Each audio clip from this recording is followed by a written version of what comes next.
President Donald Trump got the hostages in the Middle East released by Hamas. And of course, President Joe Biden took all the credit.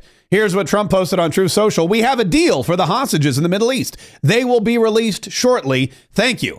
And then, of course, Joe Biden threw together a press conference with him and Kamala Harris and Anthony Blinken, where he took all the credit. At long last, I can announce a ceasefire and a hostage deal has been reached between Israel and Hamas. And also in true Joe Biden fashion, not only did he take credit for something he had absolutely nothing to do with, but he totally messed up Hamas and Hezbollah. More than 15 months of conflict that began with Hezbollah's brutal massacre on October the 7th. Yeah, it was Hamas's brutal massacre on October the 7th, but that's neither here nor there because Joe Biden's just excited that on his way out the door, with just days before he leaves office, he can take credit for something that Donald Trump did, who isn't even in office. I mean, let's go back to the beginning, shall we? Because President Trump began this whole thing back when he posted on Truth Social in December 2nd of 2024. Donald Trump wrote, "Everybody is talking about the hostages who are being held so violently, inhumanely, and against the will of the entire world in the Middle East. But it's all talk and no action.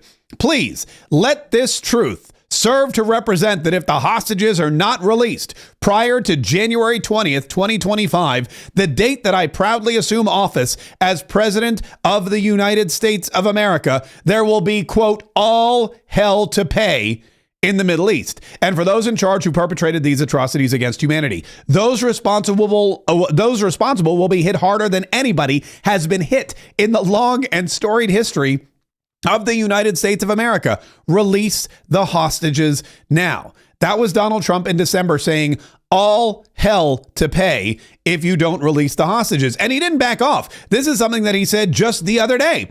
For example, when he was at Mar-a-Lago and he was talking with Steve Witkoff, and he reiterated, yes, we're negotiating, but they've got till January 20th or else there will be, well, all hell. I don't know why. I don't know what you guys don't understand. In fact, he did have to say it. He had to say it over and over and over again because people kept asking him, what exactly do you mean by all hell will break out? It means it won't be pleasant.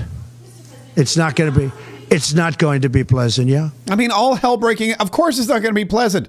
I don't understand what these people think. And it wasn't just Donald Trump. J.D. Vance on the Sunday morning shows last week, he predicted exactly what was going to happen. We have like 4 more days of the Biden presidency, and this ceasefire deal, the release of the hostages by Hamas, American hostages, Israeli hostages, European hostages, the release of these hostages was announced just days before Joe Biden leaves office. And wouldn't you know it, that's exactly what J.D. Vance said would happen. If you talk to world leaders, it's very clear that President Trump threatening Hamas and making it clear that there is going to be hell to pay is part of the reason why we've made progress on getting some hostages out. We're hopeful there's going to be a deal that's struck towards the very end of Biden's administration, maybe the last day or two. But regardless of when that deal is struck, it will be because people are terrified that there are going to be consequences for Hamas. He predicted it. Look at that. Days before Joe Biden leaves office, before Donald Trump comes to the inaugural, this is what's going to happen.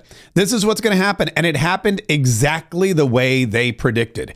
And of course, Joe Biden is saying, no, that had nothing to do with it. He was asked by a reporter, how much of this, by the way, how much credit do you give to Donald Trump for making this deal happen? Listen to what he said. How much credit do you give to the Trump team for this deal? Trump is already taking credit for it. Well, this is the exact framework of the deal I proposed back in May. Exact. It's the exact framework of the deal I proposed back in May. Think about what he's saying. Back in May, which was, let's see, January, like 5, 6, 7, 8, it's like 10 months ago. Back in May, Joe Biden proposed a deal and everybody ignored it. Israel ignored it. Hamas ignored it. Hezbollah ignored it.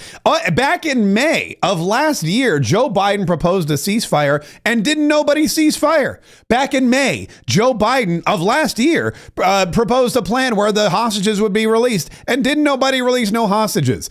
All of a sudden, Donald Trump comes forward and says, let this truth be. Let this truth be your warning.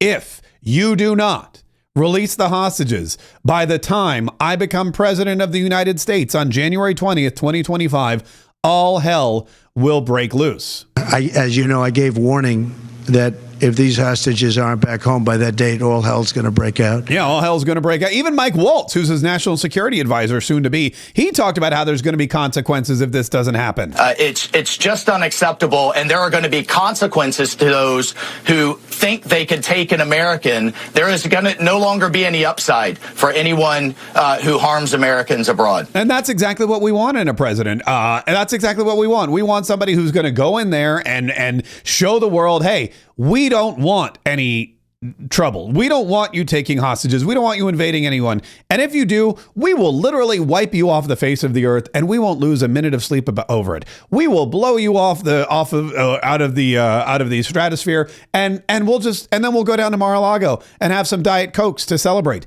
That's how we do things in America, peace through strength. In fact, Donald Trump also posted on his Truth, this epic ceasefire agreement could have only happened as a result of our historic victory in November, as it signaled to the entire world that my administration would seek peace and negotiate deals to ensure the safety of all Americans and our allies. I am thrilled American and Israeli hostages will be returning home to be reunited with their families and loved ones. With this deal in place, my national security team, through the efforts of Special Envoy to the Middle East, Steve Witkoff, will continue to work closely with Israel and our allies to make sure Gaza never again becomes a terrorist safe haven. We will continue promoting peace through strength throughout the region as we build upon the momentum of this ceasefire to further expand the historic Abraham Accords. This is only the beginning of great things to come for America and indeed the world.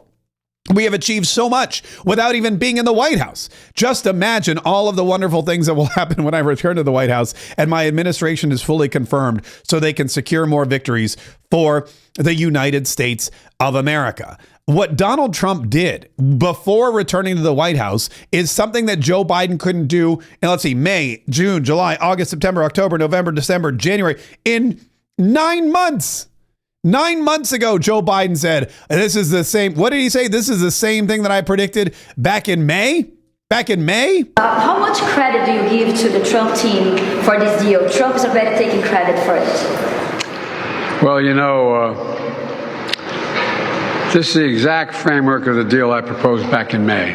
Exact. 9 months. Joe Biden was able to do absolutely nothing. And in December 2nd, Donald Trump said, hey, guys, you got till January 20th or there's going to be all hell to pay. And in a month and a half, all of a sudden, guess what? The hostages are released. There's a ceasefire and there will be no hell to pay, apparently. Apparently, they will not be paying any hell. They probably looked at there like, well, we don't have a lot of hell to pay, actually. We're pretty low on hell. So let's just give them the hostages, and that way we won't have to pay any hell because we don't have any hell to pay. One reporter, while Joe Biden was wrapping up, asked him once again, who gets the credit for this? Here's what he said. Who does the history books credit for this, Mr. President, you or Trump? Is that a joke? Oh, thank you. And then he wandered off and the doors opened and he walked out for the last time into whatever room that is. And then the doors closed on his press conference as they are soon to close on his presidency. I got to tell you, I will miss Joe Biden's gaffes. I will not, however, miss Joe Biden's ignorance and lack of ability to do the job of keeping America and its allies safe. And I think that this last thing that he asked was very poignant. Who does the history books credit for this, Mr. President, you or Trump? Is that a joke? The answer is no, it's not a joke, but you sure are. If you enjoyed even a modicum of this video, do me a favor, do yourself a favor, hit like, subscribe, set those notifications because we're going to keep bringing you all this great content all the time throughout Donald Trump's next 4 years and hopefully longer. Hit like, subscribe, and set those notifications right now.